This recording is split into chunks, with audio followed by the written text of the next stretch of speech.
In the year 1611, as winter's grip tightened over the Scandinavian peninsula, a 17-year-old boy ascended to the throne of Sweden. The crown sat heavy on young Gustav Adolf's head, weighted not just with gold and ceremony, but with the expectations of a kingdom that had known little but conflict.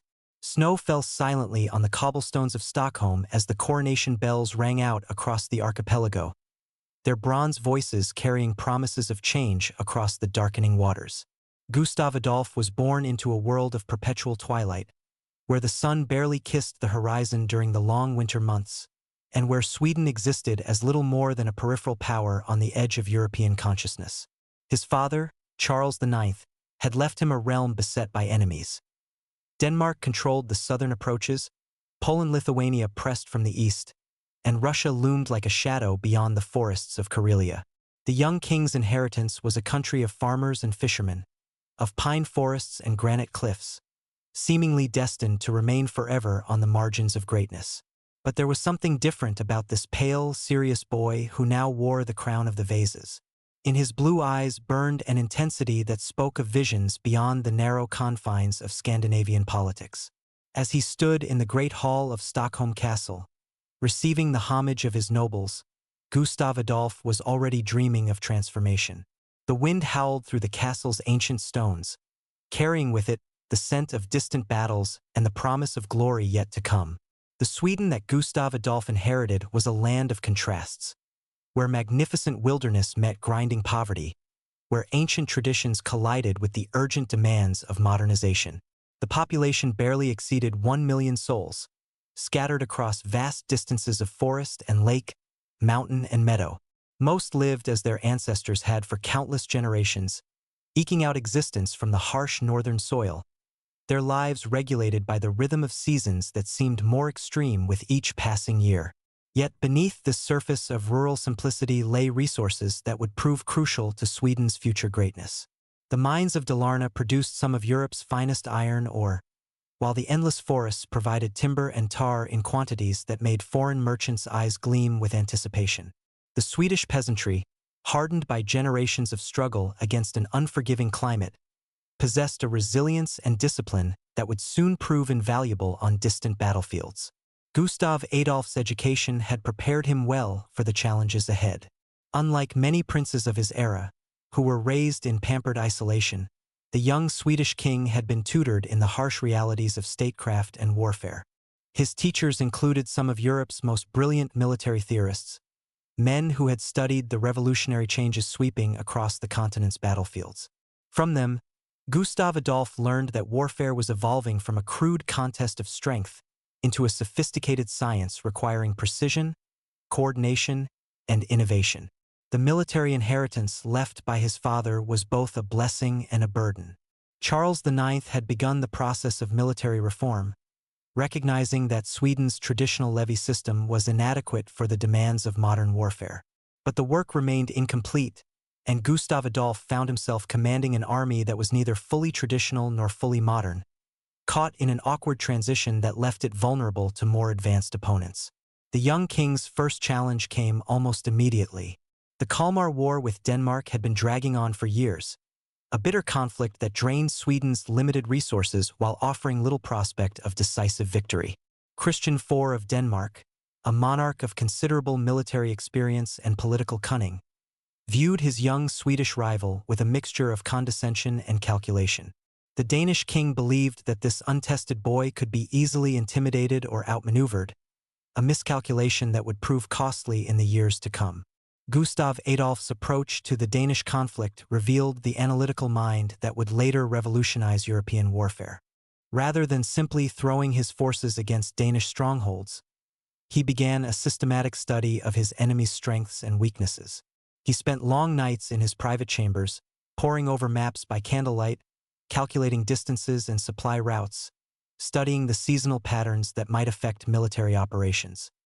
His advisors often found him at dawn, still hunched over his desk, his fingers stained with ink from the detailed notes he made about every aspect of warfare. The Peace of Naird in 1613 ended the Kalmar War on terms that were less than favorable to Sweden, but Gustav Adolf viewed the settlement not as a defeat but as a breathing space. The territorial concessions demanded by Denmark were painful, but they provided the young king with crucial time to implement the military reforms that were already taking shape in his mind.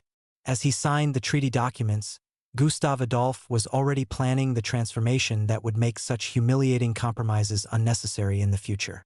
The winter of 1613 to 1614 saw Gustav Adolf immersed in the work of military reform with an intensity that surprised even his closest advisors. The king seemed to require little sleep, often working through the night on the detailed regulations and organizational structures that would reshape the Swedish army. He personally interviewed officers and common soldiers, seeking to understand the practical realities of military service. His questions were precise and probing. How long did it take to load a musket under battle conditions? What was the optimal depth for infantry formations? How could supply trains be organized to maintain armies in the field for extended periods? The reforms that emerged from this period of intense study were revolutionary in their scope and sophistication. Gustav Adolf recognized that the traditional distinction between noble cavalry and peasant infantry was becoming obsolete in an age of gunpowder warfare.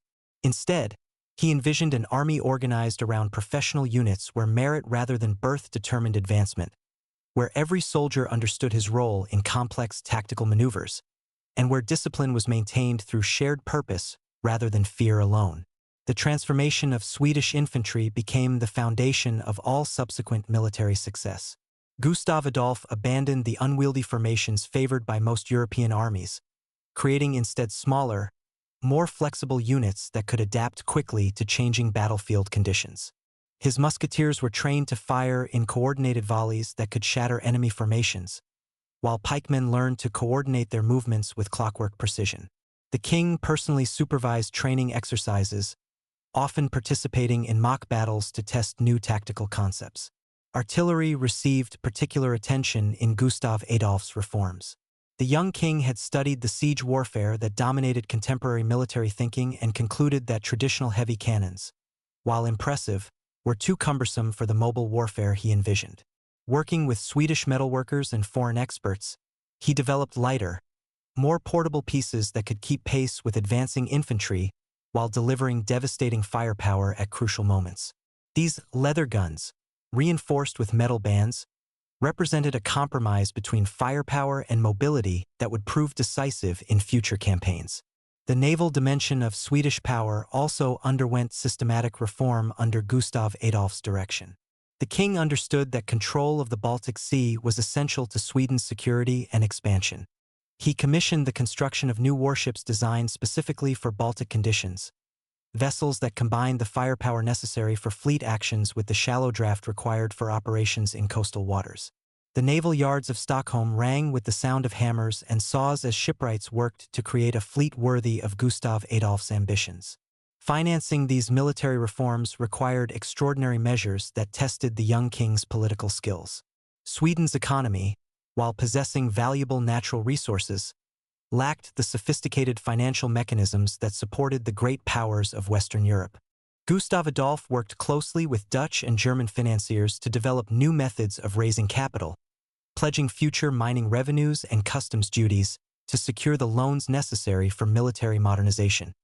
His understanding of economics was remarkably sophisticated for a monarch of his era, reflecting both natural intelligence and careful study of how other powers funded their military establishments.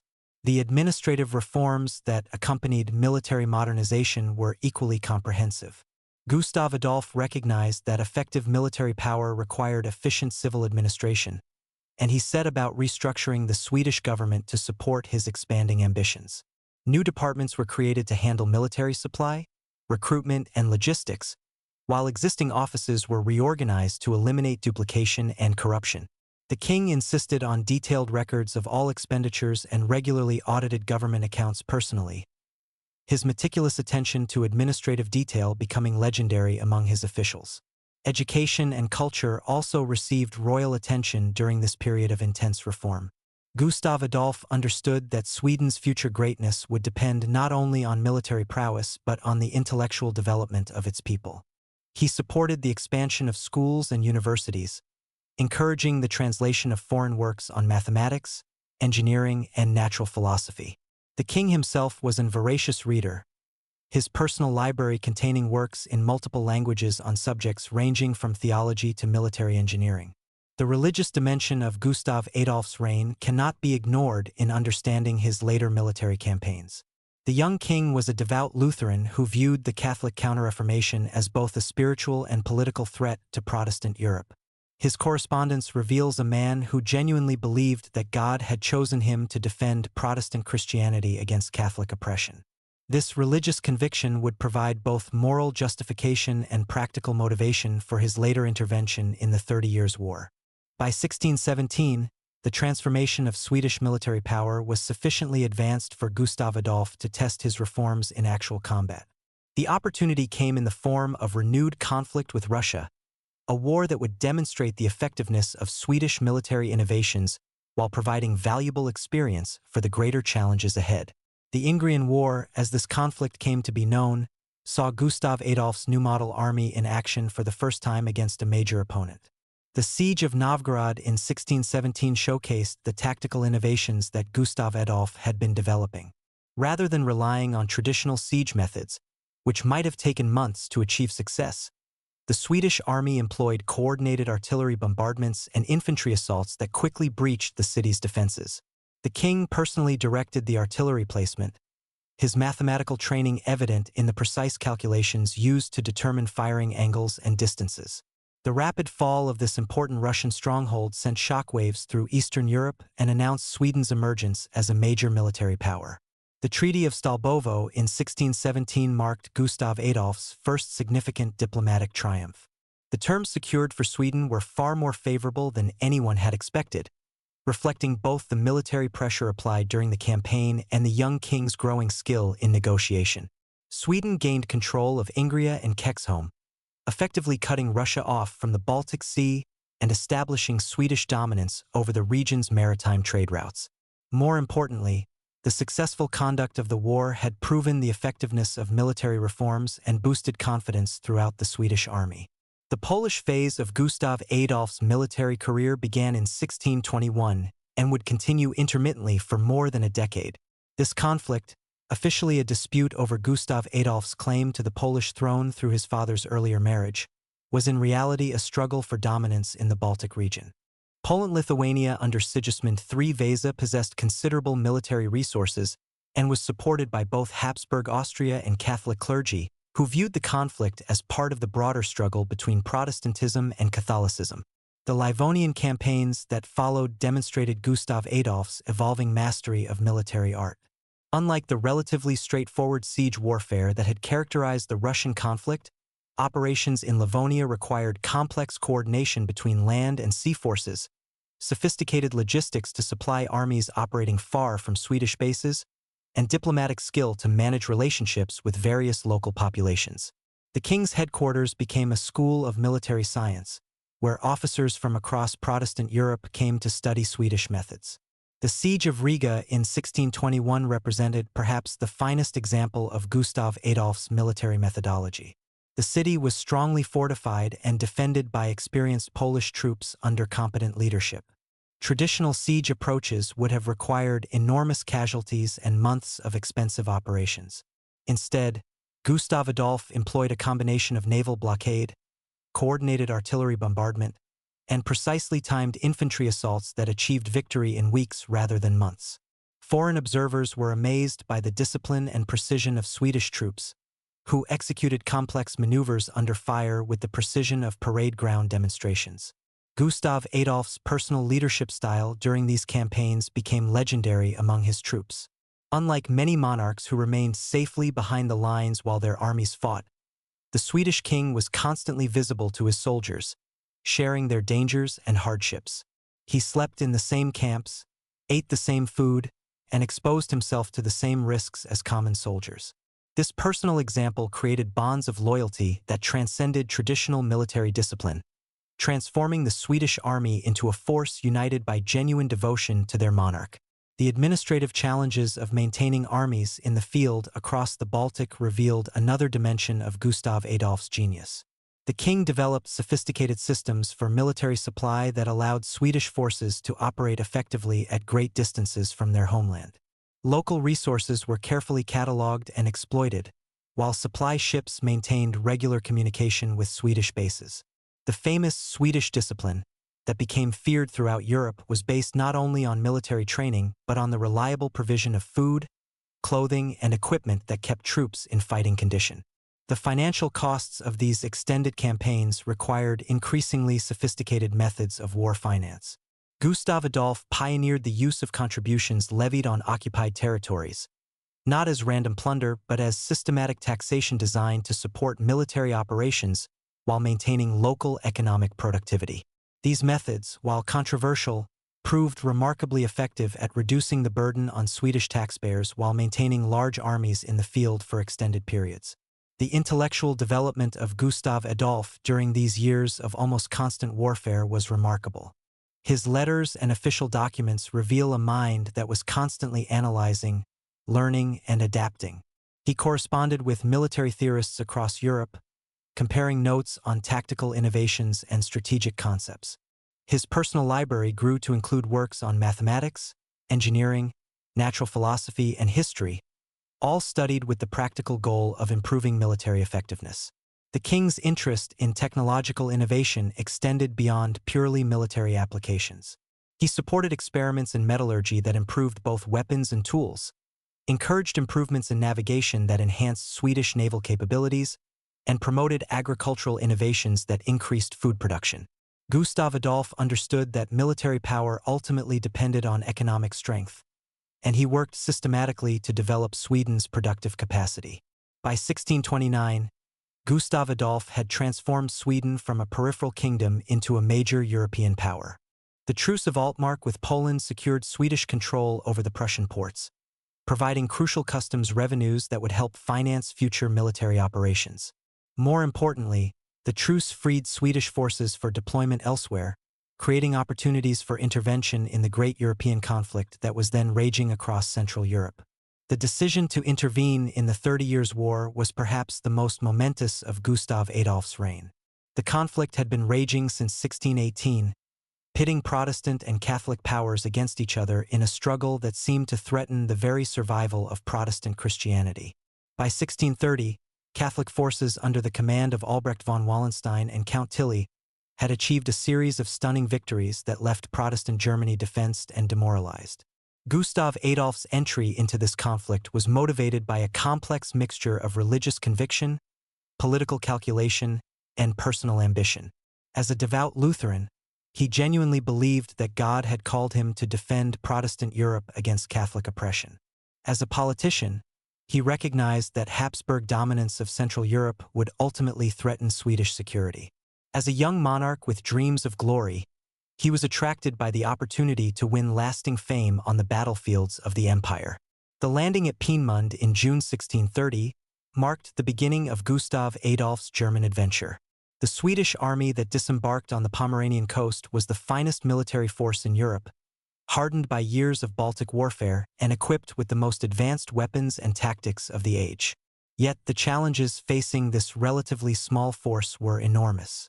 The Holy Roman Empire was a complex political entity where success required diplomatic skill, as well as military prowess, and Protestant Germany had been so thoroughly defeated that finding reliable allies would prove difficult. The early months of the German campaign tested Gustav Adolf's patience and political judgment. Many Protestant princes, while privately sympathetic to Swedish intervention, were reluctant to openly support a foreign invader whose ultimate intentions remained unclear. The Swedish army was forced to operate in territory where every supply purchase, every recruitment effort, and every tactical decision carried political implications that could affect the broader diplomatic situation. Gustav Adolf's breakthrough came with the sack of Magdeburg in May 1631. This Catholic atrocity, which saw one of Germany's greatest cities destroyed and its population massacred, galvanized Protestant opinion throughout the empire. The Swedish king's calls for revenge suddenly found receptive audiences among princes who had previously hesitated to commit themselves to his cause. The political situation that had seemed so unpromising suddenly shifted in Sweden's favor. The Battle of Breitenfeld on September 17, 1631, established Gustav Adolf as one of history's great military commanders. Facing a Catholic army under Count Tilly that outnumbered his own forces, the Swedish king employed tactical innovations that shattered conventional military wisdom. His flexible infantry formations, coordinated artillery support, and cavalry charges at precisely the right moments combined to achieve a victory so complete that it seemed to contemporaries almost miraculous. The battlefield at Breitenfeld became a laboratory where Gustav Adolf demonstrated the superiority of Swedish military methods. His troops moved with precision that amazed veteran soldiers, executing complex maneuvers under fire that required years of training and absolute confidence in their commanders. The king himself was everywhere on the battlefield, personally directing artillery placement, leading cavalry charges, and inspiring his troops by his visible presence in the most dangerous moments. The aftermath of Breitenfeld saw Gustav Adolf at the height of his power and reputation. Protestant Europe hailed him as a divinely sent liberator, while Catholic powers scrambled to develop countermeasures against Swedish military innovations. The Swedish army advanced deep into the empire, capturing city after city, while German princes competed for the privilege of alliance with the victorious Protestant champion. The winter quarters at Mainz in 1631 to 1632 revealed another dimension of Gustav Adolf's character. While his army rested and recruited, the king immersed himself in the complex task of organizing conquered territories for effective administration. He established new governmental structures, reformed legal systems, and encouraged economic development. His vision extended far beyond military conquest to encompass the creation of a lasting Protestant confederation under Swedish leadership. The king's correspondence during this period reveals the enormous scope of his ambitions. He envisioned a Europe reordered according to Swedish principles, where Protestant Christianity would be secure, where trade would flow freely under Swedish protection, and where the Baltic would become a Swedish lake. These dreams, while perhaps unrealistic, reflected the confidence born of unbroken military success and the intoxicating experience of being hailed as Europe's Protestant champion. The final campaign of Gustav Adolf's life began in the spring of 1632 with an advance into Bavaria, the heartland of Catholic Germany. The king's strategic goal was to force the emperor to terms by threatening his most important ally, but the campaign also served to demonstrate Swedish power to potential opponents throughout Europe. The march through Bavaria became a triumphal procession, with Swedish troops displaying the discipline and effectiveness that had made them feared throughout the continent. The Battle of Lutzen on November 16, 1632, would prove to be Gustav Adolf's last and greatest victory. Facing Wallenstein's army in the mists of a November morning, the Swedish king deployed his forces with the tactical brilliance that had characterized all his campaigns. The battle was hard-fought, with both sides demonstrating the military improvements that had made the 30 Years' War so devastatingly effective. But Swedish discipline and Gustav Adolf's personal leadership ultimately prevailed, achieving another crushing victory over Catholic forces. Yet victory came at a terrible price. In the confusion of battle, as Gustav Adolf led a cavalry charge to exploit a gap in enemy lines, the great king fell, struck down by enemy bullets as he pursued fleeing opponents. The mist that had covered the battlefield seemed to close around the fallen monarch, hiding from his troops the tragedy that would end Sweden's golden age of military glory. The news of Gustav Adolf's death sent shockwaves throughout Europe. Protestant Germany mourned the loss of its liberator, while Catholic powers rejoiced at the elimination of their most dangerous opponent. But perhaps most profoundly affected were the Swedish troops who had followed their king through years of victorious campaigns. The army that had seemed invincible suddenly faced an uncertain future without the leader who had inspired their greatest achievements. The legacy of Gustav Adolf's military innovations would outlive their creator by centuries. The tactical methods he pioneered became standard throughout European armies, while the professional military institutions he created served as models for subsequent military reforms. His emphasis on discipline, training, and systematic organization transformed warfare from a chaotic struggle into a precise science requiring careful study and professional competence. More immediately, Gustav Adolf's death created a crisis for Sweden that would test all the institutions he had created. The heir to his throne was a 6-year-old girl, Christina, whose minority would require a regency government to maintain Swedish power and influence. The great empire that Gustav Adolf had built through military genius would now have to be sustained through diplomatic skill and administrative competence. As the winter of 1632 settled over Central Europe, Swedish soldiers carried their king's body home across the frozen landscapes he had loved so well. The journey became a funeral procession that marked not only the end of a remarkable life but the close of an era in European history. Behind them, they left conquered territories and defeated enemies, but also the memory of what one man's vision and determination could accomplish in an age when greatness was measured by the clash of arms and the fate of nations hung in the balance of a single battle. 2. The Great Power, 1632 to 1697. Yet death, even of so great a king, could not halt the momentum that Gustav Adolf had set in motion. The Swedish Empire he had forged through blood and brilliance would not merely survive his passing. It would expand beyond even his most ambitious dreams, transforming from a northern kingdom into one of Europe's great powers. The architects of this transformation would not be warrior kings but patient administrators, skilled diplomats, and the enduring institutions that Gustav Adolf's genius had created. In the immediate aftermath of Lutzen, as news of the king's death spread through the Swedish camps like wildfire, it seemed that the empire might crumble as suddenly as it had risen. The army that had followed Gustav Adolf to glory stood leaderless in enemy territory, surrounded by hostile forces and uncertain of their future. Yet the discipline that the dead king had instilled in his troops, the loyalty he had inspired through years of shared hardship and victory, held firm even in this darkest hour. The man who stepped forward to preserve Gustav Adolf's legacy was Axel Oxenstierna, the chancellor who had served as the king's closest advisor and most trusted friend. Where Gustav Adolf had been the brilliant improviser, the warrior king who led from the front, Oxenstierna was the methodical administrator, the patient builder of institutions who understood that empires were maintained not by individual genius but by systematic organization. The contrast between the two men could hardly have been greater, yet their partnership had been one of the most successful in European history. Oxenstierna had been born into the Swedish nobility in 1583, a member of one of the ancient families that had served the crown for generations. His education had been thorough and cosmopolitan, including study at German universities where he had absorbed the latest ideas about law, administration, and statecraft. When Gustav Adolf ascended the throne, Oxenstierna had quickly emerged as one of his most capable ministers, demonstrating an remarkable ability to translate royal visions into practical administrative reality. The partnership between king and chancellor had been based on mutual respect and complementary skills. While Gustav Adolf dreamed grand dreams and led armies to victory, Oxenstierna managed the complex task of governing an expanding empire, ensuring that conquered territories were integrated effectively, that resources were mobilized efficiently, and that the administrative machinery functioned smoothly. Their correspondence reveals a relationship of extraordinary trust, with the king frequently deferring to his chancellor's judgment on matters of domestic policy and long-term planning.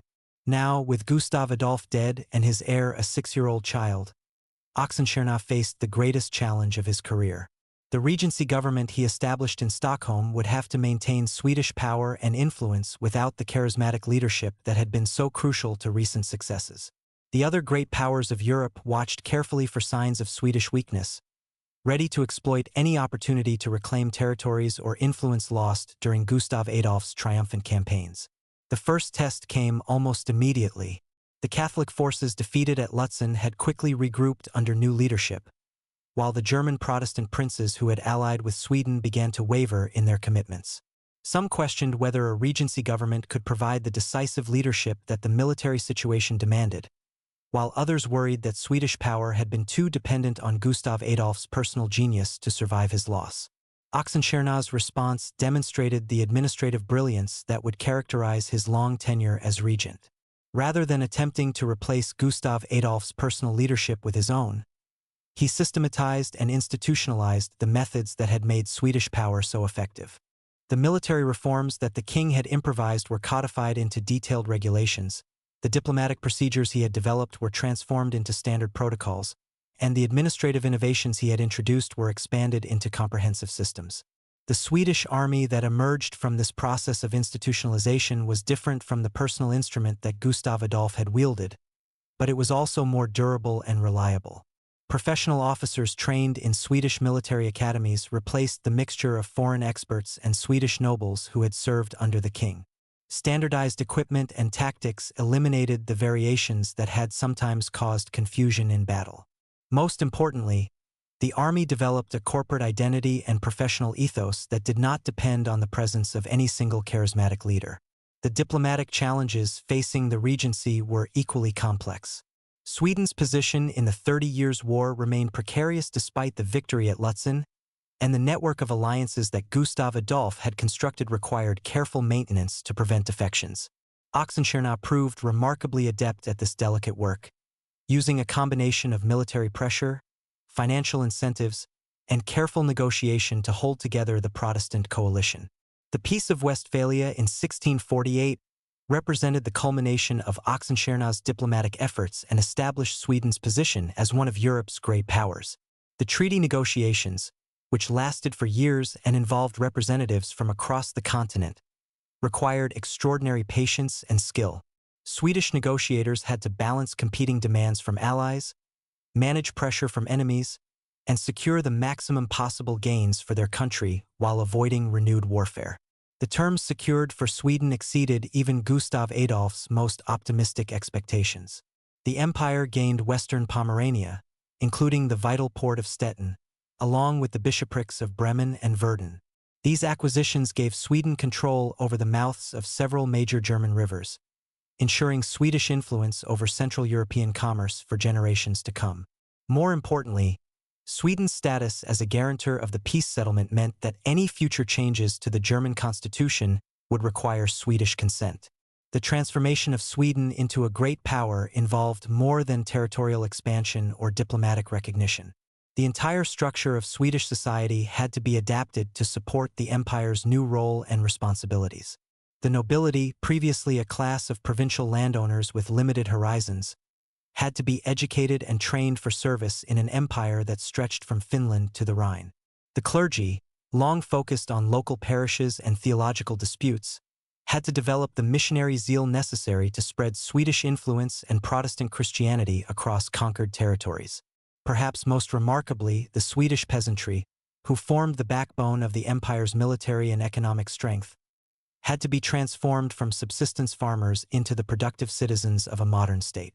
This transformation was accomplished through a combination of educational reform, agricultural improvement, and careful attention to peasant welfare that was unprecedented in early modern Europe. Swedish soldiers were recruited not through brutal impressment, but through a system that recognized military service as an honorable profession deserving of fair treatment and adequate compensation. The administrative system that governed this transformed society was one of the most advanced in Europe. Oxenstierna and his successors created a bureaucracy based on merit rather than birth, where competent individuals could rise to positions of authority regardless of their social origins. The Swedish chancellery became famous throughout Europe for the efficiency and reliability of its operations, producing diplomatic correspondence, military orders, and administrative directives with a precision that amazed foreign observers. The economic foundations of Swedish power were systematically developed during this period of consolidation and expansion. The iron mines of central Sweden were exploited with new techniques that dramatically increased production, while the timber resources of the northern forests provided both export revenues and the raw materials necessary for naval construction. Swedish merchants, supported by favorable government policies and protected by Swedish military power, established trading networks that stretched from Russia to Portugal. The cultural achievements of this era were equally impressive. Stockholm was transformed from a provincial capital into a major European city, with magnificent palaces, churches, and public buildings that proclaimed Sweden's new status to the world. The University of Uppsala became one of Europe's leading centers of learning, attracting scholars and students from across the continent.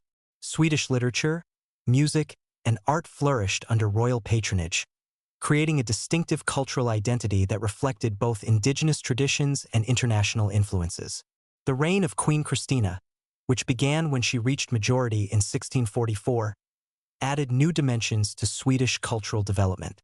The young queen, intellectually brilliant and intensely curious about the world beyond Sweden's borders, transformed the Stockholm court into one of Europe's most sophisticated cultural centers. She corresponded with leading philosophers, invited foreign scholars to Sweden, and patronized artists and writers whose works enhanced Sweden's international reputation. Christina's conversion to Catholicism and abdication in 1654 created a crisis that tested all the institutions Oxenstierna had built, but the smooth transition to her cousin Charles X Gustav demonstrated the stability and resilience of the Swedish political system. The new king inherited not only a crown but a functioning empire equipped with all the administrative, military, and diplomatic tools necessary for continued greatness. Charles X Gustav's reign marked a return to the aggressive expansionism that had characterized Gustav Adolf's era, but with important differences that reflected the institutional maturation of Swedish power.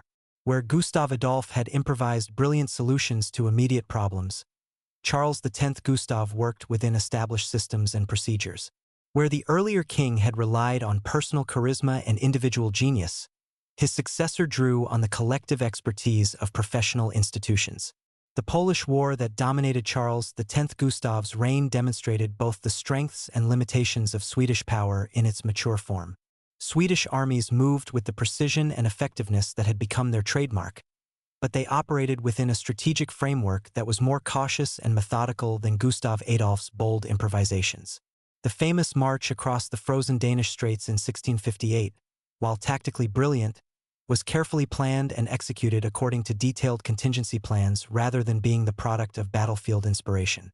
The Treaty of Roskilde in 1658 represented the high point of Swedish territorial expansion, giving the empire control over all of southern Sweden and establishing Swedish dominance over the Danish Straits. The acquisition of Scania, Halland, and Bleking completed the integration of the Scandinavian peninsula under Swedish rule, while control of Bornholm and Trondheim extended Swedish influence into areas that had been Danish for centuries. Yet, even at this moment of triumph, the limitations of Swedish power were becoming apparent. The empire had grown beyond the capacity of its demographic and economic base to sustain effectively. Sweden proper contained barely more than 1 million inhabitants, yet Swedish armies operated across battlefields stretching from Finland to France. The administrative burden of governing conquered territories placed enormous strains on the Swedish bureaucracy, while the financial costs of maintaining large armies in distant theaters threatened to bankrupt the royal treasury. The reign of Charles XI, which began in 1660 when he was still a child, would be devoted to addressing these fundamental challenges.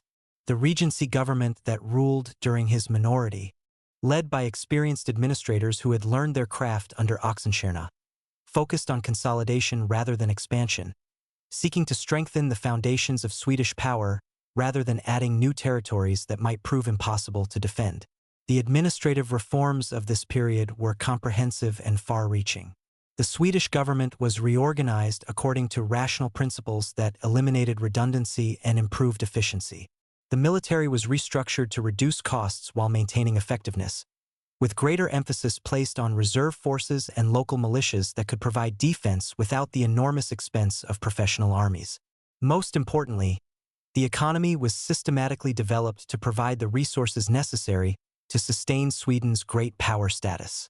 The cultural developments of the later 17th century reflected Sweden's growing confidence and sophistication as a European power. Swedish architects created a distinctive national style that combined international influences with indigenous traditions, producing buildings that were unmistakably Swedish yet fully contemporary in their sophistication. Swedish scholars made important contributions to mathematics, natural philosophy, and other fields of learning, while Swedish diplomats and administrators were sought after throughout Europe for their expertise and reliability. The personal rule of Charles XI, which began in 1672, marked the final phase of Sweden's development into a mature great power. The king, trained from childhood in the complexities of governing a European empire, brought to his task a combination of native intelligence, systematic education, and deep understanding of Swedish institutions that enabled him to maximize the effectiveness of the resources at his disposal. Charles XI's military campaigns demonstrated the evolution of Swedish military power from the improvisational brilliance of Gustav Adolf's era to the systematic professionalism that characterized the mature empire. The Scanian War of 1675 to 1679, fought to defend Swedish territories against a coalition of enemies, showcased Swedish military capabilities at their peak. Swedish armies moved with clockwork precision, their movements coordinated according to detailed plans that took account of every aspect of logistics, supply, and tactical deployment. The Battle of Lund in 1676 represented the culmination of Swedish military development. The victory was achieved not through individual genius or battlefield inspiration, but through the systematic application of professional military science. Swedish troops executed complex maneuvers with the precision of machines, their effectiveness the product of years of training and institutional development rather than personal charisma or individual heroism. The domestic reforms that characterized Charles XI's reign addressed the fundamental weaknesses that threatened Swedish power despite its apparent strength. The Great Reduction, which reclaimed crown lands that had been granted to the nobility during previous reigns, strengthened royal finances while reducing the political power of potentially troublesome aristocrats. Administrative reforms streamlined government operations while reducing costs, and military reorganization created more effective defense forces at lower expense. These reforms transformed Sweden into what historians would later recognize as one of Europe's first modern states. The Swedish government operated according to rational principles rather than traditional privileges. Swedish society was organized to maximize productive capacity rather than maintaining ancient hierarchies, and Swedish institutions functioned with an efficiency that amazed foreign observers. The empire that Gustav Adolf had created through military genius had been transformed into a stable, well-governed state capable of maintaining its position through systematic competence rather than individual brilliance. The economic foundations of this modern state were systematically developed during Charles XI's reign. Swedish industry was encouraged through protective tariffs and government support, while Swedish agriculture was improved through the introduction of new crops and farming techniques. The famous Swedish iron industry reached new heights of productivity and quality, providing both export revenues and the raw materials necessary for military equipment. Swedish merchants, operating under the protection of Swedish military power and supported by Swedish diplomatic networks, established commercial relationships throughout Europe and beyond. The cultural achievements of Charles XI's reign reflected the confidence and sophistication of a mature great power. Swedish art and literature flourished under royal patronage, creating works that combined international influences with distinctively Swedish characteristics. The Swedish language was refined and standardized, becoming a vehicle for sophisticated literary expression as well as efficient administration. Swedish scholarship achieved international recognition, with Swedish universities attracting students and faculty from across Europe. As the 17th century drew to a close, Sweden had achieved a remarkable transformation. The peripheral kingdom that Gustav Adolf had inherited in 1611 had become one of Europe's great powers, with territories stretching from Finland to Germany, with armies that were respected throughout the continent, and with institutions that served as models for other states seeking to modernize their governments and societies. The empire that had been built through the genius of one man had been transformed into a stable, sophisticated state capable of maintaining its position through systematic competence and institutional excellence. Yet even at this moment of apparent triumph, challenges were gathering that would test Swedish power to its limits. The demographic and economic foundations of the empire remained narrow, while potential enemies were growing stronger and more determined. Russia under Peter the Great was undergoing its own transformation, building modern military forces and seeking access to the Baltic Sea that Sweden had dominated for nearly a century. The stage was being set for conflicts that would determine whether Swedish greatness could be maintained in the face of these new challenges. The Sweden that Charles XI bequeathed to his son was a great power in every sense of the term, yet it was also a state that had perhaps reached the limits of what its resources could sustain. The institutions that had been built to support Swedish greatness were magnificent in their sophistication and effectiveness, but they rested on foundations that might prove inadequate for the challenges ahead. The story of Swedish power was entering a new phase, one that would test whether systematic competence and institutional excellence could preserve what military genius and administrative brilliance had created. 3. Charles XII, the Child of War, 1697 to 1718. In the spring of 1697, as the last snows melted from the courtyards of Stockholm Castle, a 15-year-old boy inherited the most powerful throne in Northern Europe. Charles XII ascended to rule an empire that stretched from the Arctic Circle to the Baltic shores of Germany, commanding armies that were feared from Moscow to Paris and governing territories whose combined resources made Sweden one of Europe's great powers. Yet this remarkable inheritance came to a youth who had never commanded troops in battle, never negotiated a treaty, never faced the crushing responsibilities that had shaped his predecessors into legends. The boy who became Charles XII had been raised in the shadow of greatness, his education carefully designed to prepare him for the awesome responsibilities of ruling a military empire. His tutors included some of Europe's most learned men, scholars who had studied the campaigns of Gustav Adolf and the administrative achievements of Axel Oxenstierna. From childhood, Charles had been immersed in military history, studying the tactics and strategies that had made Swedish arms victorious across the continent. His days were filled with lessons in mathematics and engineering, languages and diplomacy, all the subjects deemed necessary for a monarch who might someday lead armies and negotiate with foreign powers. Yet there was something in the young king's character that set him apart from his predecessors, a quality that would prove both his greatest strength and his ultimate weakness. Where Gustav Adolf had combined military genius with political wisdom, and where Charles XI had balanced ambition with prudent calculation, Charles XII possessed a pure, almost mystical dedication to the warrior's calling that admitted no compromise with practical considerations. He seemed born for war in a way that transcended normal human motivation, as if conflict were not merely his profession but his natural element. The physical appearance of the young king reflected this martial character.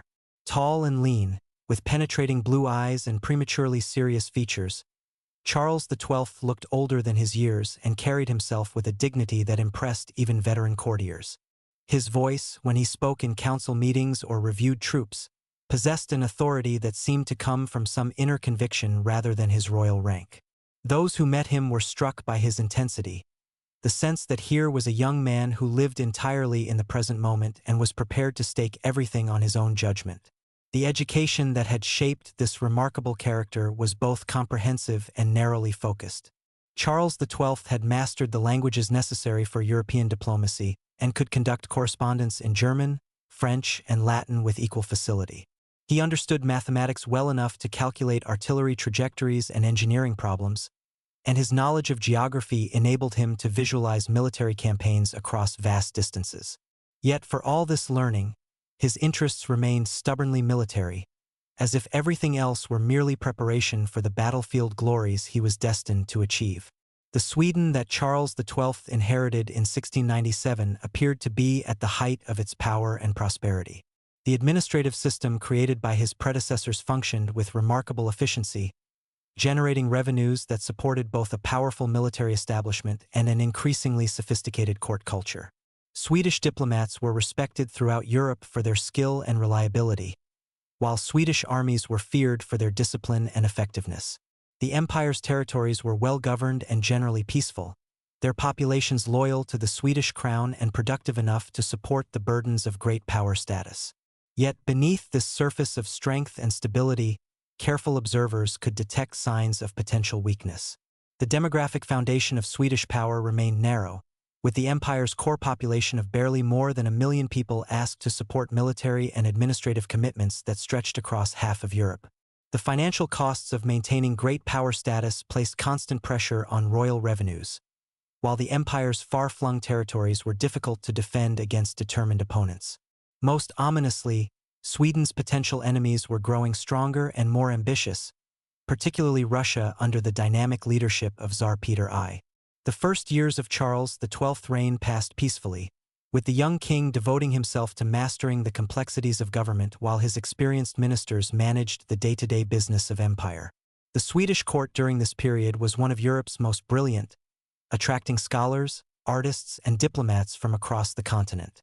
The king himself showed little interest in these cultural pursuits, preferring to spend his time with military officers and studying maps of potential battlefields. His conversations invariably turned to tactical questions or strategic problems, as if he were already preparing for conflicts that existed only in his imagination. The crisis that would define Charles XII's reign began to develop in 1699, when a coalition of Sweden's neighbors started coordinating their policies with the clear intention of challenging Swedish dominance in the Baltic region. Denmark under Frederick IV had long chafed at Swedish control of the Sound, the narrow waterway that connected the Baltic to the North Sea. Poland-Lithuania under Augustus II, who was also Elector of Saxony, possessed significant military resources and harbored ambitions to regain territories lost to Sweden in previous wars. Most dangerous of all was Russia, where Peter I was implementing military reforms designed to create armed forces capable of challenging Swedish supremacy. The formation of this hostile coalition might have alarmed more experienced rulers, but Charles XII seemed almost eager for the conflict it promised. His letters from this period reveal a young man who viewed the approaching war not as a threat to be avoided, but as an opportunity to prove himself worthy of his ancestors' legacy. He spoke of Gustav Adolf with something approaching hero worship, and clearly saw the coming struggle as his chance to achieve similar glory.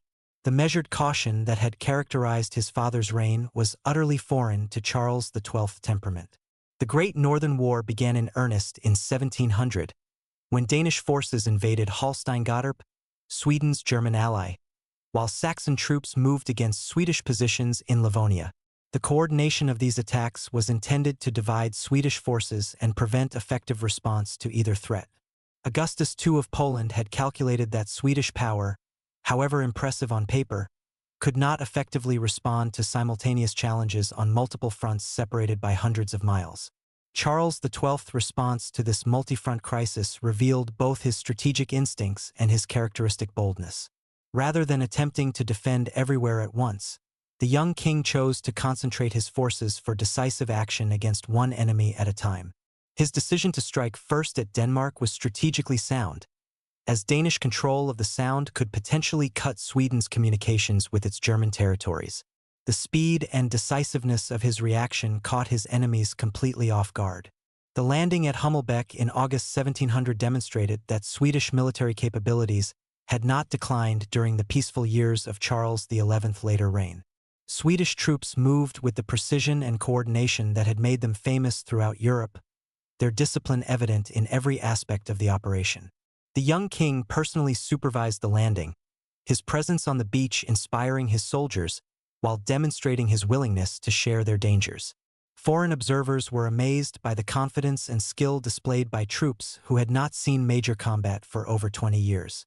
The siege of Copenhagen that followed showcased Charles XII developing military talents while revealing the aggressive instincts that would characterize his entire career. Rather than conducting a methodical siege that might have taken months to achieve success, the Swedish king opted for bold assault tactics designed to achieve quick victory. His personal reconnaissance of Danish defenses, often conducted under enemy fire, provided the detailed intelligence necessary for coordinated attacks that breached the city's fortifications within weeks. The Treaty of Trevendel, signed in August 1700, eliminated Denmark from the hostile coalition and demonstrated the effectiveness of Charles XII's strategy of dealing with his enemies separately. The terms secured for Sweden were remarkably favorable, reflecting both Danish military weakness and Frederick IV's recognition that continued resistance was futile. More importantly, the rapid conclusion of the Danish War freed Swedish forces for deployment against the coalition's other members. The speed with which Charles XII redeployed his forces from Denmark to the Baltic provinces amazed contemporary military observers. Swedish armies moved with a precision and efficiency that reflected years of systematic training and professional competence. The logistical arrangements necessary to transport thousands of troops, their equipment, and their supplies across the Baltic during the stormy autumn season required organizational capabilities of the highest order. The young king personally supervised these arrangements, his attention to detail rivaling that of the most experienced quartermasters. The situation that Charles XII found in Livonia was considerably more challenging than the Danish campaign had been. Saxon forces under General Fleming had occupied significant territory and were besieging the crucial fortress of Riga, whose fall would give Augustus II control over one of the Baltic's most important commercial centers. The Swedish forces available in the region were outnumbered and had been fighting a defensive campaign for months without achieving decisive results. Charles XII's arrival transformed the military situation in Livonia almost immediately. His personal presence inspired Swedish troops who had been conducting a difficult defensive campaign, while his aggressive tactical instincts provided the offensive spirit that had been lacking in previous operations. The king's first priority was relieving the siege of Riga, a task that required coordinated operations by both land and sea forces operating in the challenging environment of the Baltic coast. The relief of Riga in October 1700 demonstrated Charles XII developing mastery of combined operations involving both military and naval forces. Swedish ships braved autumn storms to deliver reinforcements and supplies to the besieged fortress, while Swedish armies approached overland to threaten Saxon communications. The coordination required for these simultaneous operations reflected both careful planning and the flexible response to changing conditions that would become Charles XII's tactical trademark. Yet even as Swedish forces achieved success in Livonia, a far greater threat was developing in the east.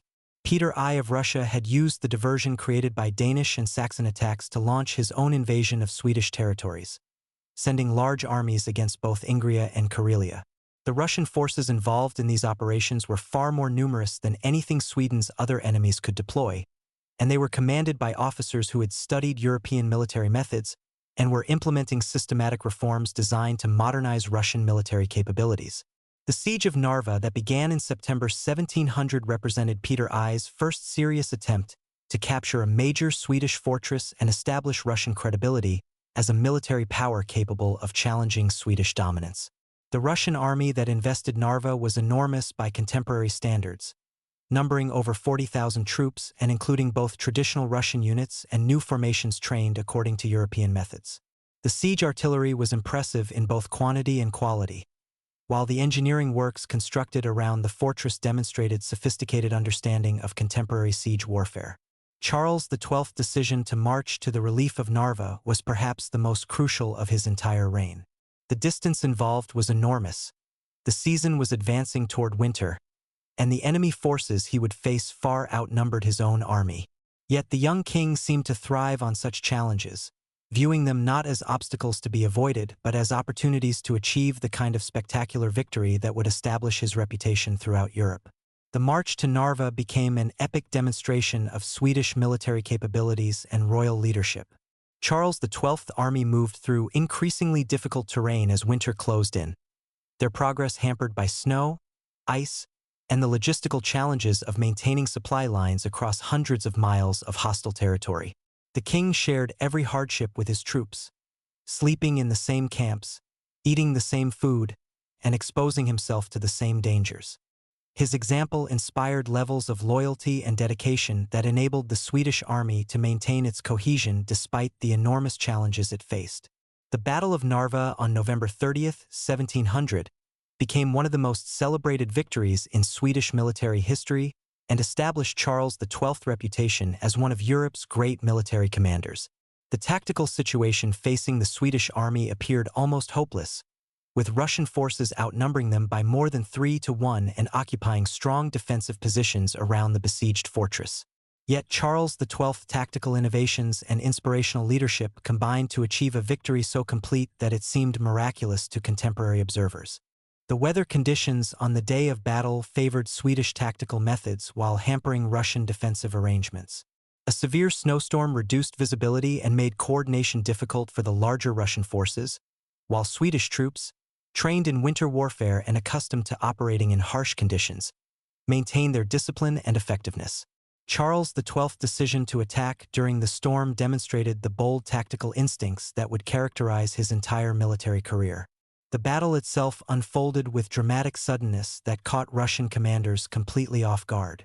Swedish troops attacked from multiple directions simultaneously, their movements coordinated despite the blinding snow, and their assaults delivered with the precision that had made Swedish arms feared throughout Europe. The king personally led the crucial cavalry charge that broke Russian resistance, his blue and yellow banner visible through the storm as Swedish horsemen swept through enemy positions. The collapse of Russian resistance at Narva was so complete that it seemed to contemporary observers like divine intervention rather than military victory. Thousands of Russian troops were killed or captured, while enormous quantities of artillery, equipment, and supplies fell into Swedish hands. The victory was so overwhelming that Peter I himself barely escaped capture, fleeing the battlefield disguised as a common soldier while his army disintegrated around him. The international reaction to the Battle of Narva established Charles XII as one of Europe's most celebrated monarchs and demonstrated that Swedish military power remained formidable despite the challenges facing the empire. Foreign courts that had begun to question Swedish capabilities were forced to reassess their calculations, while potential enemies reconsidered their plans in light of this devastating demonstration of Swedish fighting quality. The young king, who had seemed inexperienced and potentially vulnerable, was now recognized as a formidable opponent whose military talents rivaled those of his legendary predecessors. Yet Charles XII's response to this spectacular victory revealed character traits that would ultimately prove problematic. Rather than consolidating his gains and seeking to end the war on favorable terms, the young king seemed intoxicated by his success and eager to achieve even greater triumphs. His letters from this period reveal a monarch who viewed Narva not as the climax of a campaign, but as merely the first act in a drama that would establish Swedish dominance throughout Eastern Europe. The strategic situation following Narva offered Charles XII several attractive options for continuing the war.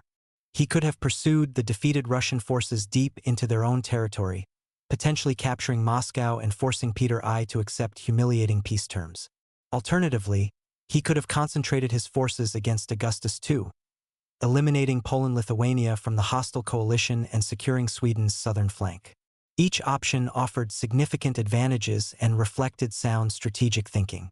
Instead, Charles XII chose a course that combined elements of both strategies while fully committing to neither. He divided his forces, sending some troops to pursue Russian forces while leading the main army into Poland to confront Augustus II directly.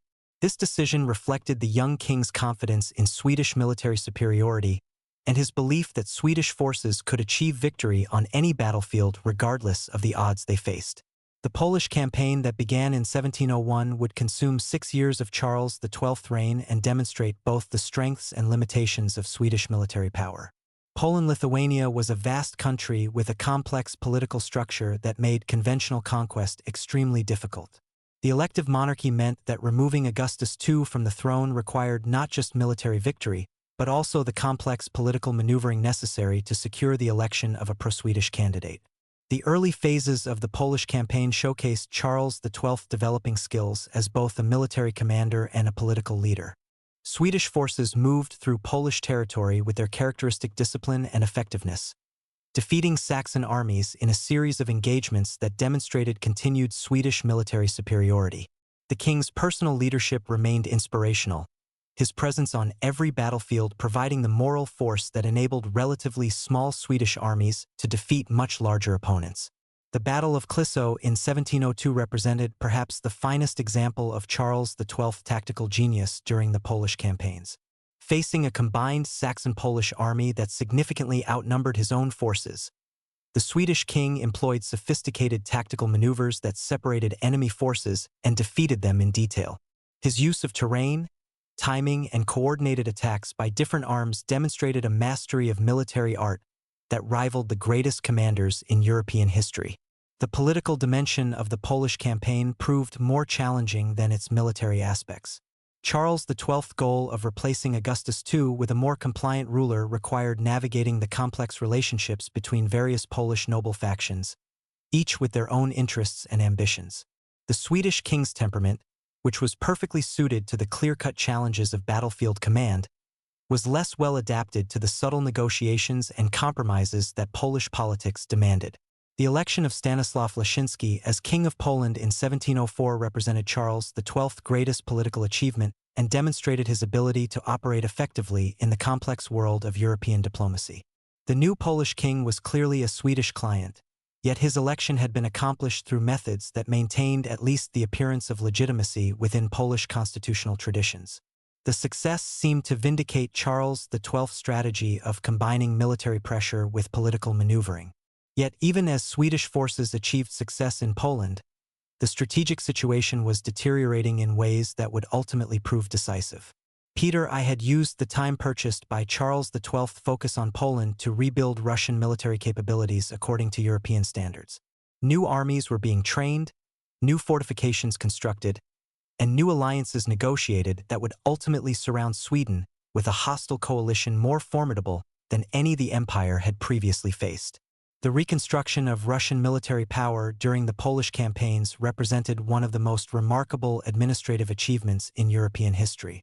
Peter I had learned valuable lessons from the disaster at Narva, recognizing that Russian military institutions required fundamental reform rather than superficial modernization. The Tsar personally supervised the training of new regiments, the construction of weapons factories, and the development of officer education programs that would create a professional military establishment capable of challenging Swedish supremacy. Meanwhile, Charles XII remained focused on Polish affairs, apparently oblivious to the growing threat developing in the East. His correspondence from this period reveals a monarch who had become psychologically committed to achieving total victory over all his enemies, viewing any compromise or partial success as unworthy of Swedish honor. The measured calculations that had characterized Swedish policy under his predecessors were replaced by an almost mystical faith in Swedish military superiority and his own tactical genius. The decision to invade Russia in 1708 represented the culmination of Charles XII's strategic thinking and the beginning of his ultimate downfall. The Swedish king had concluded that Augustus II's continued resistance depended on Russian support, and that eliminating Russian military power would force all his enemies to accept Swedish terms. The logic was impeccable, yet it required Swedish forces to operate at distances and in conditions that would test their capabilities to the breaking point. The Swedish army that crossed into Russian territory in January 1708 was the finest military force in Europe, hardened by years of continuous campaigning and inspired by unbroken success under royal leadership. The troops moved with the discipline and confidence that had made them feared throughout the continent, their advance carefully planned and systematically executed. Charles XII personally led the vanguard, his presence ensuring that Swedish forces maintained their aggressive spirit despite the enormous challenges they faced. The early phases of the Russian campaign demonstrated both Swedish military excellence and the difficulties inherent in operating in the vast expanses of Eastern Europe. Russian forces avoided decisive battle while implementing a scorched earth policy that denied Swedish forces the local resources they needed to maintain their advance. The distances involved in Russian operations were unlike anything Swedish armies had previously encountered, stretching supply lines to the breaking point while making coordination between different units extremely difficult. Charles XII's response to these challenges revealed both his tactical brilliance and his growing detachment from practical realities.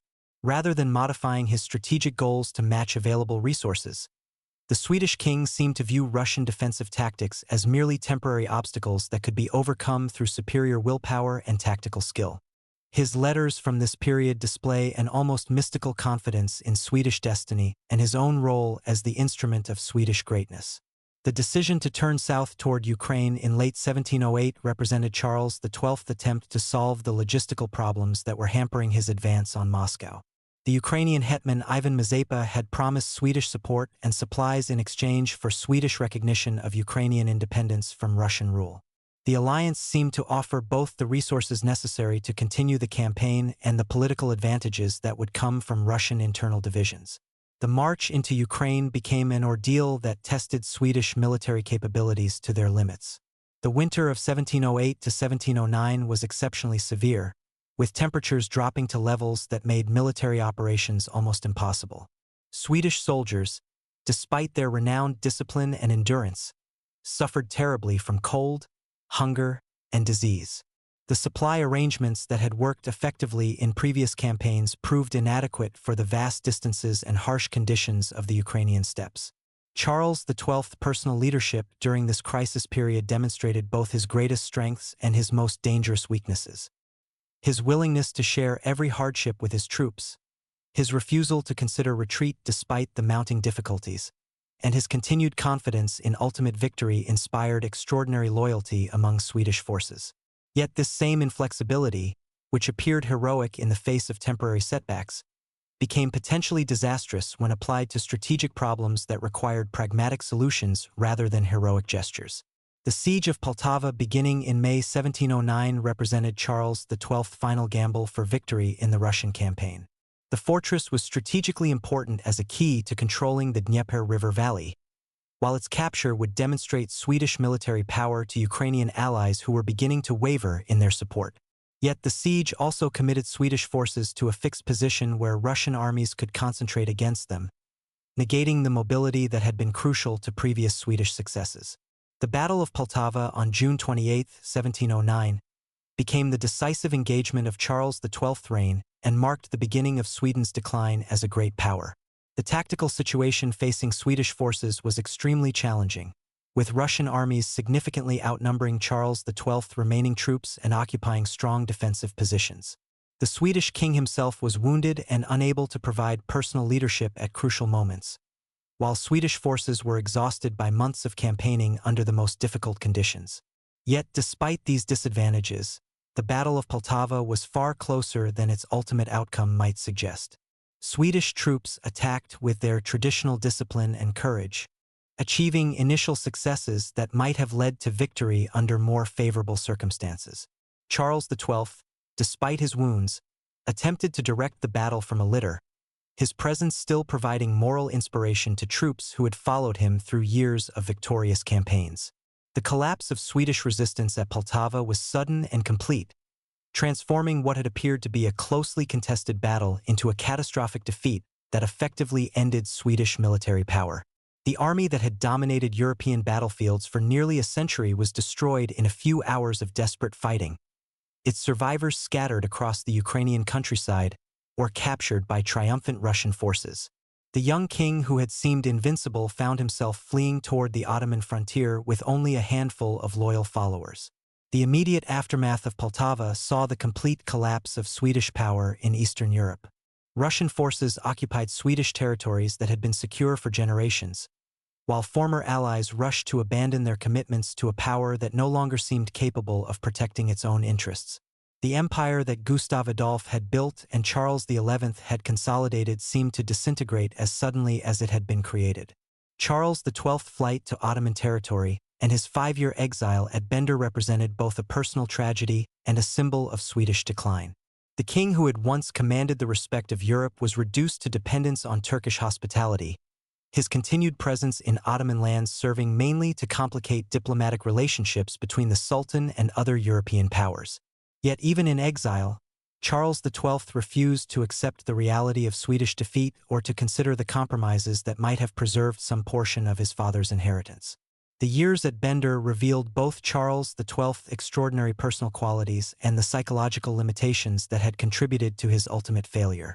His physical courage, his loyalty to followers who had shared his misfortunes, and his refusal to abandon hope despite seemingly impossible circumstances demonstrated character traits that would have been admirable in different circumstances. Yet his inability to accept partial defeat, his continued faith in military solutions to political problems, and his growing detachment from practical realities made effective leadership increasingly impossible. The dramatic escape from Bender in 1714 and Charles XII's ride across Europe to reach Sweden demonstrated the same combination of courage and reckless disregard for consequences that had characterized his entire reign. The journey became an epic adventure that captured European imagination, yet it also symbolized the gap between romantic heroism and effective statecraft that had ultimately led to Swedish defeat. The Sweden that Charles XII found upon his return was a shadow of the great power he had inherited. The economy was exhausted by years of warfare, the population depleted by military casualties and economic disruption, and the empire's territories either occupied by enemies or in open rebellion. The administrative system that had supported Swedish greatness for decades was breaking down under the pressure of demands it could no longer meet. Yet Charles XII's response to this crisis was to plan new military campaigns that would somehow restore Swedish power through renewed warfare. His final years were spent in increasingly desperate attempts to find allies and resources for campaigns that had little realistic chance of success. The king who had once commanded Europe's finest army was reduced to planning operations with inadequate forces against enemies who had grown stronger while Sweden had grown weaker. The death of Charles XII at Fredrikstad in 1718 ended one of the most remarkable careers in European history, while symbolizing the end of Swedish greatness. The king who had dreamed of surpassing Gustav Adolf's achievements had instead presided over the destruction of everything his predecessors had built. Yet his death also represented a kind of liberation for Sweden, freeing the country from commitments it could no longer sustain and opening possibilities for a different kind of future based on more realistic assessments of Swedish capabilities and interests. 4.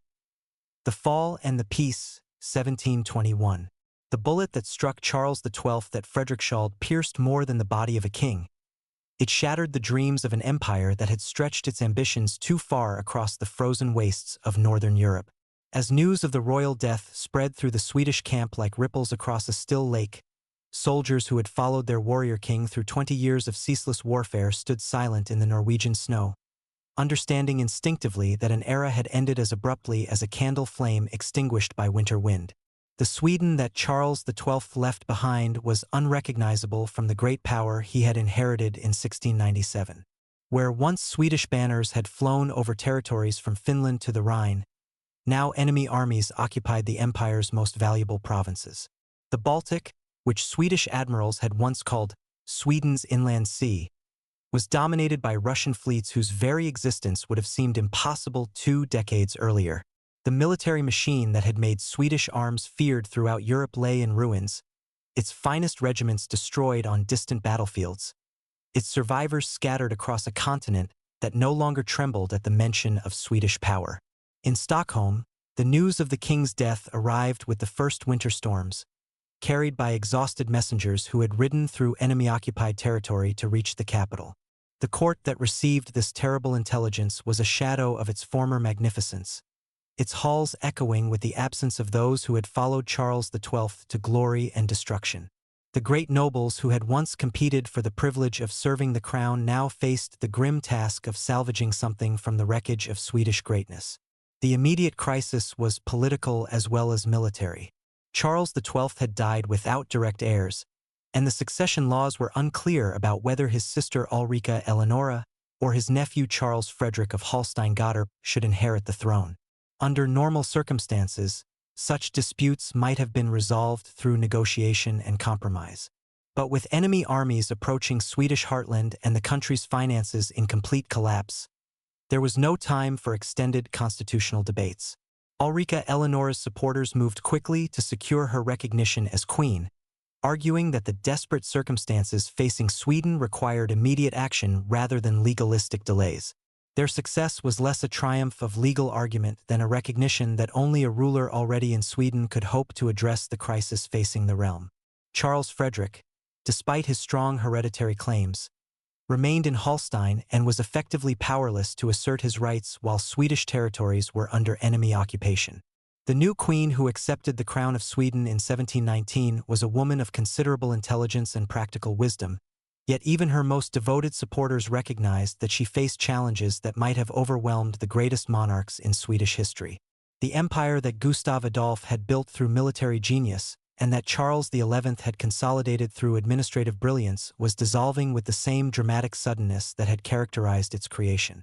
Enemy armies occupied Finland, Livonia, and Ingria, while the populations of these territories were rapidly losing any sense of connection to Swedish rule. The financial situation was perhaps even more desperate than the military crisis. The Swedish treasury was not merely empty but burdened with debts that exceeded the country's capacity to pay. The tax system, designed to support a great power's military establishment, had become a crushing burden on a population exhausted by decades of warfare. Commerce, which had provided crucial revenues during the empire's golden age, had been devastated by naval blockades and the disruption of traditional trade routes. Yet, perhaps most fundamentally, the demographic foundations of Swedish power had been eroded by 20 years of Charles XII wars. The Swedish population, never large by the standards of major European powers, had been bled white by military casualties and economic disruption. Entire villages had been depopulated by military recruitment, while the skilled craftsmen and administrators who had made Swedish government so efficient had either died in foreign wars or fled to more peaceful countries. The recognition of these harsh realities forced a fundamental reassessment of Swedish goals and capabilities. The dream of maintaining great power status through military excellence and administrative efficiency had clearly failed, destroyed by the simple arithmetic of population and resources that had always limited Swedish potential. The question now was whether Sweden could find a new role that would preserve its independence and prosperity while accepting the loss of its imperial ambitions. The peace negotiations that began even before Charles XII's body had been brought home reflected this new realism about Swedish capabilities.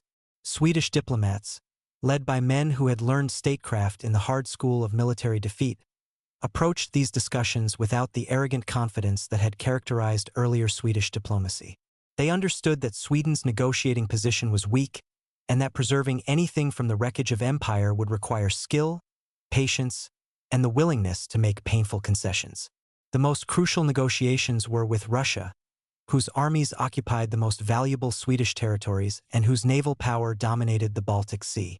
Peter I, now calling himself emperor and clearly intending to establish Russia as Europe's dominant northern power, held almost all the military advantages. Yet even he recognized that completely destroying Swedish power might create instabilities that could ultimately threaten Russian interests. The preliminary discussions that led toward the Treaty of Nystad revealed the complex calculations that shaped early 18th century diplomacy. Peter I wanted to secure Russian access to the Baltic and establish his empire's status as a major European power, but he also understood that a completely powerless Sweden might become the client of some other major power, potentially creating new threats to Russian security. Swedish negotiators, despite their weak position, skillfully exploited these concerns to secure better terms than their military situation seemed to warrant. The emotional weight of these negotiations was enormous for Swedish participants who had grown up during the era of Swedish greatness. To sit at conference tables as supplicants rather than equals, to discuss the surrender of territories that had been Swedish for generations, to accept the loss of the Baltic dominance that had defined Swedish identity for over a century. These were psychological as well as political challenges that tested the character of everyone involved. The domestic political situation during these extended negotiations was equally complex and painful. The Swedish parliament, the Riksdag, which had been reduced to a largely ceremonial role during the era of royal absolutism, suddenly found itself thrust into a position of real authority as the monarchy's weakness made parliamentary support essential for any major policy decisions. The representatives who assembled in Stockholm were men who remembered Swedish greatness but who also understood that nostalgia alone could not solve the practical problems facing their country. The debates that filled these parliamentary sessions revealed the depth of Swedish disillusionment with the policies that had led to disaster. There was bitter criticism of Charles XII's strategic decisions, particularly his refusal to accept reasonable peace terms after the victory at Narva. There was also searching examination of the assumptions that had guided Swedish policy for over a century. The belief that military excellence and administrative efficiency could somehow overcome the fundamental limitations imposed by Sweden's small population and limited resources. Yet, alongside this criticism and self-examination, there was also a remarkable determination to preserve whatever could be saved from the wreckage of Swedish greatness. The parliamentarians who debated Sweden's future were not willing to accept complete humiliation or the reduction of their country to the status of a minor regional power. They were prepared to make necessary concessions, but they were also determined to negotiate from whatever strength Sweden still possessed. The Treaty of Nystad, signed on August 30, 1721, formally ended the Great Northern War and established the new balance of power in Northern Europe that would persist for generations. The terms were harsh but not catastrophic, reflecting both Russian strength and Swedish diplomatic skill in exploiting the complexities of early 18th century international relations. Sweden surrendered Livonia, Estonia, Ingria, and part of Karelia to Russia, losses that eliminated Swedish control over the eastern Baltic and confirmed Russia's emergence as a major European power. Yet Sweden retained Finland, its most valuable remaining territory, along with Swedish Pomerania and the other German possessions that provided access to European markets and diplomatic influence. The financial terms of the peace were also more favorable than Swedish negotiators had dared hope, with Russia accepting responsibility for some of the debts incurred in the occupied territories. Most importantly, Sweden's independence and territorial integrity were guaranteed by the treaty, ensuring that the country would survive as a sovereign state despite the loss of its imperial possessions. The reaction to the Treaty of Nystad throughout Sweden was complex and emotional. There was relief that the long nightmare of warfare had finally ended, that Swedish soldiers could return home and Swedish resources could be devoted to reconstruction rather than destruction. There was also grief for the territories and populations that had been lost, the recognition that the Sweden emerging from the Great Northern War would be fundamentally different from the great power that had dominated Northern Europe for over a century. The broader European reaction to Swedish defeat and the terms of Nystad confirmed the fundamental transformation that had occurred in the balance of continental power. Russia was now recognized as a major European state, its capital at St. Petersburg serving notice that Peter I's empire intended to play a central role in European affairs for generations to come. The Holy Roman Empire, France, and other major powers adjusted their diplomatic calculations to account for this new reality, while smaller states throughout Northern and Eastern Europe reassessed their own positions in light of Swedish decline and Russian ascendancy. The internal transformation of Sweden following Nystad was as dramatic as the external changes imposed by military defeat. The absolute monarchy that had characterized Swedish government since Gustav II Adolf was replaced by a constitutional system that gave real power to the parliament and restricted royal authority. This change, known to Swedish historians as the Age of Liberty, represented not just a political adjustment but a fundamental reimagining of how Swedish society should be organized and governed. Queen Ulrika Eleonora's abdication in favor of her husband, Frederick of Hesse-Kassel, who became King Frederick I, symbolized this transformation. The new monarch accepted severe constitutional limitations on royal power, agreeing to rule through parliament rather than by divine right.